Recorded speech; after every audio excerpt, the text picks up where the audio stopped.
কাসুন্দি, নুন, লেবুর রস। এবারে দিয়ে দেবো বাইন্ডিংয়ের জন্য ব্রেড ক্রাম্ব।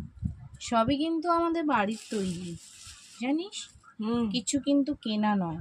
আচ্ছা, এবারে একটু একটু দিয়ে ভালো করে মেখে নেবো। আর সব তৈরি হয়ে গেল? চলো ভেজে নি।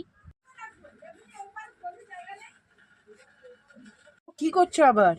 ওই আবার একটা করে ডিমের কোট করে ব্রেড ক্রাম্ব লাগিয়ে নিলাম। ও, তাতে বেশ বাইরেটা ক্রাঞ্চি ক্রাঞ্চি হবে, আর কি সুন্দর কদম ফুলের মতন দেখতে লাগছে না? চলো ফ্রাই করে নি।